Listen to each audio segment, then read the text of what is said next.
राहुरी विधानसभा निवडणूक डोळ्यासमोर ठेवून जाहिरातींवर कोट्यवधी रुपयांचा खर्च करणार राज्य सरकारला सत्तेतून पायउतार केलं जाणार आहे, असा दावा करत महाविकास आघाडी शासनाची सत्ता येताच शेतकऱ्यांच्या प्रश्नांना प्राधान्य सोडून असे आश्वासन आमदार प्राजक्त तणपुरे यांनी दिले। राहुरी बस स्थानक येथे 5 कोटी रुपयांच्या निधीच्या माध्यमातून इमारत बांधकामाचा शुभारंभ आमदार तणपुरे यांच्या हस्ते तर कृषी उत्पन्न बाजार समितीचे सभापती अरुण तणपुरे यांच्या प्रमुख उपस्थितीत संपन्न झाला। अध्यक्षस्थानी ॲडव्होकेट कसरू चितळकर हे होते। इमारत बांधकाम शुभारंभ प्रसंगी ताराचंद तणपुरे,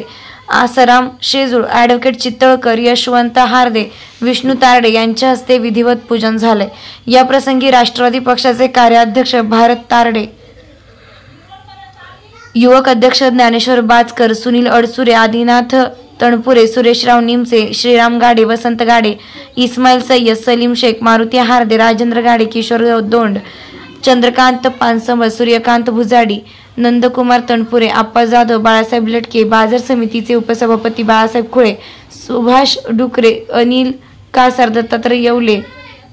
गोरक्षनाथ पवार, दत्तात्रय शेळके, अण्णासाहेब सोडणार, नारायण जाधव, राहुल म्हसे, नितीन बाफना, अनिल इंगळे, भाऊसाहेब खेवरे, सचिन भिंगारदे, विलास तरवडे, बापूसाहेब गागरे, इंद्रभान सोन पेरणे, गोरक्षनाथ दुशिंग, विजय माळोदे, महेश पानसरे, गजानन साधभाई, सत्तार शेख, बबन साहेबराव दुशिंग, मंजाबापू चोपडे, योग गणेश हार्दे, गहिनीनाथ पेरणे, डॉक्टर रवींद्र गागरे, रघुनाथ मुसमाडे, यशवंत हार्दे आदींची उपस्थिती होती। कोटी रुपये आपल्याला या कामाकरता उपलब्ध झाले। सरकार गेल्यानंतर माझ्या ही बाब लक्षात आली किंवा आपलं इथलं राहिलेलं सगळं सध्या बरखास्ती स्थगितीचा जोर आहे, म्हणून हे राहिलेले 5 कोटी देखील आपल्याला जेव्हा याचा कसा आपल्याला लवकरात लवकर उपयोग करून घेता येईल याकरता सातत्यानं मुंबईला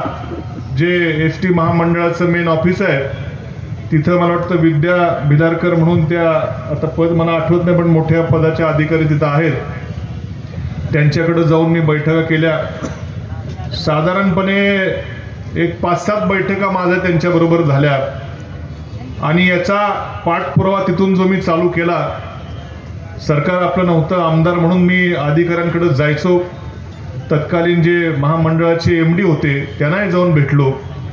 आणि हे कसं लवकर करता येईल या दृष्टीने सातत्यानं पाठपुरावा मी केला। साधारणपणे वर्षभर या गोष्टीचा पाठपुरावा केला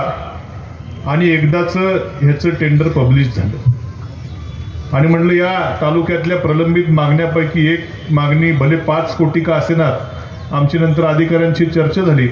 मी म्हणलं 5 कोटी तर 5 कोटी जे आहे ते आता पदरात पाडून घ्या। भविष्यामध्ये आता 2-3 महिन्यानंतर आपलं सरकार येणार आहे ना,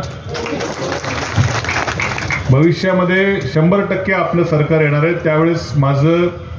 आणखीन याचं वाढीव आणखीन कसं करता येईल BOT बेसवरती, कारण भरपूर खरं करण्यासारखं भरपूर आहे, पण दुर्दैवानं सरकार आपलं नसल्यामुळं जे पदरात पडते ते पाडून आता घेतलं पाहिजे। वेळ जशी वेळ आहे त्याप्रमाणे वागलं पाहिजे, ह्या दृष्टीने म्हणलं आहे ते पदरात पाडून घ्या, नाहीतर हेच परत दुसरीकडच्या कुठल्या तरी तालुक्याला जायचे, राहत्याला किंवा कुठतरी जायचे म्हणलं, म्हणून ते पाडून घेतले।